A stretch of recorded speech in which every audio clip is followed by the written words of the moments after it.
Trump Putin meeting ഇപ്പോൾ ഈ ദിവസം അലാസ്കയിൽ നടക്കുകയാണ്. എന്താണ് അവർ തമ്മിലുള്ള സംഭാഷണമെന്ന് നമുക്കൊരിക്കലും അറിയാൻ പറ്റില്ല, പൂർണ്ണമായിട്ട് ഒരിക്കലും അറിയാൻ കഴിയില്ല. രണ്ട് ലോകശക്തികൾ, പ്രധാനപ്പെട്ട രണ്ട് ലോകശക്തികൾ തമ്മിലുള്ള മീറ്റിംഗാണ്. അത് വർഷങ്ങൾക്ക് ശേഷമാണ് ട്രംപും പുടിനും കാണുന്നത്. ഇവർ ഈ ഒരു സംഘർഷാവസ്ഥ നിലവിൽ നിൽക്കുമ്പോഴാണ് ഈ രണ്ട് ലോക നേതാക്കൾ തമ്മിൽ കാണുന്നത്.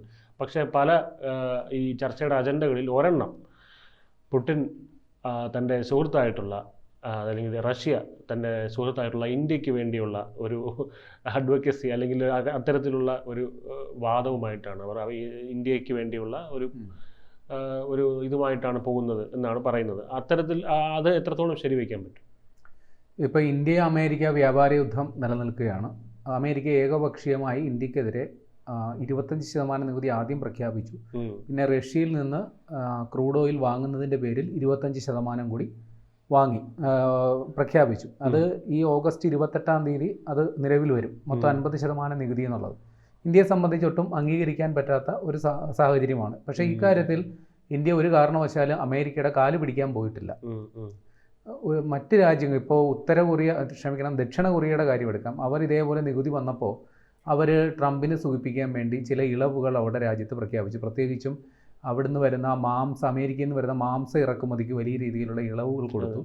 അമേരിക്കയിൽ നിന്ന് കൂടുതൽ ബോയിങ്ങിൻ്റെ വിമാനങ്ങൾ വാങ്ങാമെന്ന് തീരുമാനിച്ചു. പാകിസ്ഥാനും സമാനമായ ഒരു ഓഫർ അവർക്ക് കൊടുത്തു. പാകിസ്ഥാൻ അവരുടെ ഇന്ന് 5ാം തലമുറ വിമാനം വാങ്ങാനായിട്ടുള്ള പദ്ധതിക്ക് അവർ റെഡിയാണ്. അതെ, ബലൂചിസ്ഥാനിൽ. പിന്നെ അതുമാത്രമല്ല, പാകിസ്ഥാനിൽ എണ്ണ ഖനനം ചെയ്യാനായിട്ട് ഉള്ള അനുമതിയൊക്കെ കൊടുത്തിട്ടുണ്ട്. അപ്പോൾ ഇത്തരത്തിൽ അമേരിക്കയെ സൂചിപ്പിക്കുന്ന പരിപാടിക്ക് ഏതായാലും ഇന്ത്യ തൽക്കാലം പോയിട്ടില്ല. പക്ഷേ അതിനിടയിൽ മറ്റൊരു സംഗതി ഉണ്ടായി. ഇന്ത്യ, ചൈന, റഷ്യ സഖ്യം വന്നു. അപ്പോൾ അതിന് മുന്നോടിയായി അജിത് ഡോവൽ റഷ്യയിലേക്ക് പോയി. സാധാരണ ഇന്ത്യയുടെ ദേശീയ സുരക്ഷാ ഉപദേഷ്ടാവ് അവിടെ ചെന്ന് കഴിഞ്ഞാൽ സ്വാഭാവികമായിട്ട് റഷ്യയിലെ സമാന പദവിയിലുള്ള ഒരു ഉദ്യോഗസ്ഥനുമായിട്ടാണ് ചർച്ച നടത്തേണ്ടത്. പക്ഷേ അജിത് ഡോവൽ പുടിനുമായിട്ട് സംസാരിച്ചു.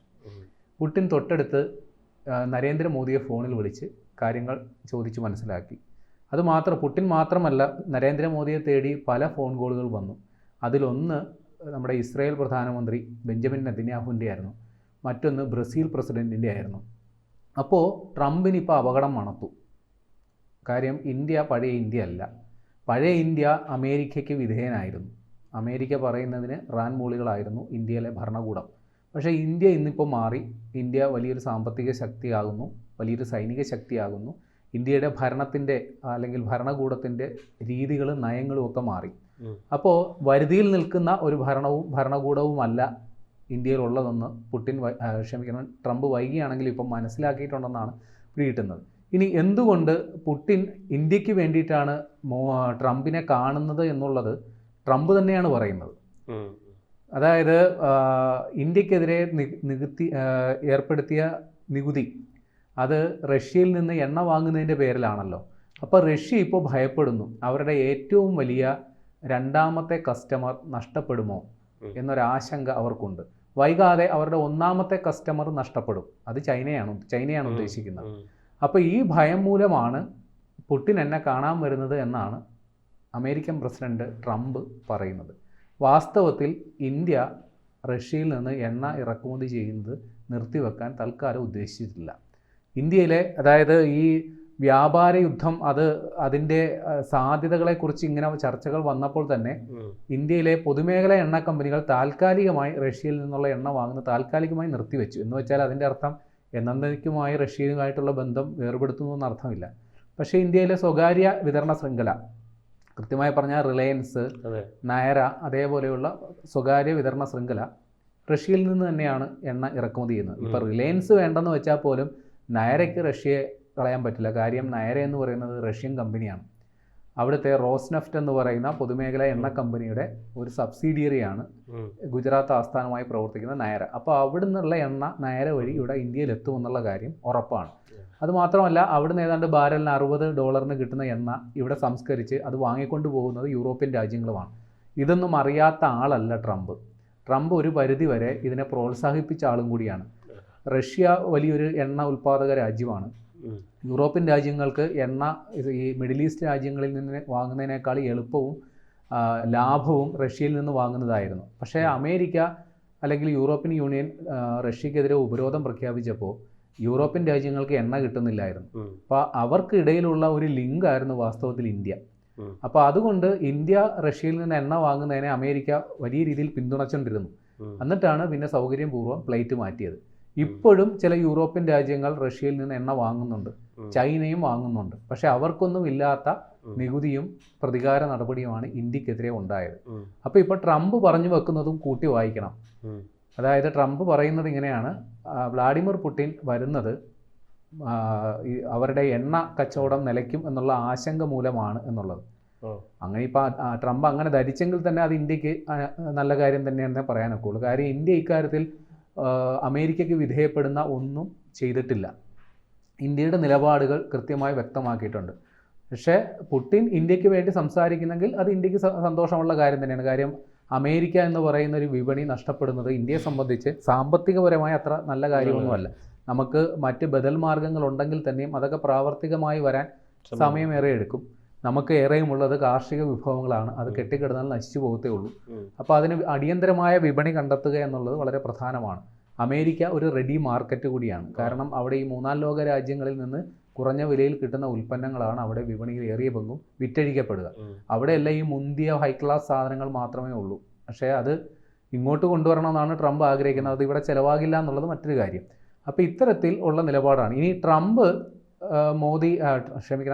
പുടിൻ കൂടിക്കാഴ്ചയെ ട്രംപിൻ്റെ വിജയമെന്നാണ് ട്രംപ് തന്നെ അവകാശപ്പെട്ടുകൊണ്ടിരിക്കുന്നത്. പക്ഷേ അവിടെ ഉള്ളവർക്ക് പോലും അങ്ങനെയല്ല പറയുന്നത്, പുടിൻ്റെ വിജയമെന്നാണ്. കാര്യം ട്രംപ് ആവശ്യപ്പെട്ടിരുന്നത് ഉക്രൈൻ പ്രസിഡന്റ് വ്ളാഡിമിർ സെലൻസ്കിയുമായിട്ട് പുടിൻ സംസാരിക്കട്ടെ, അവർ തമ്മിൽ തീർക്കട്ടെ എന്നാണ്.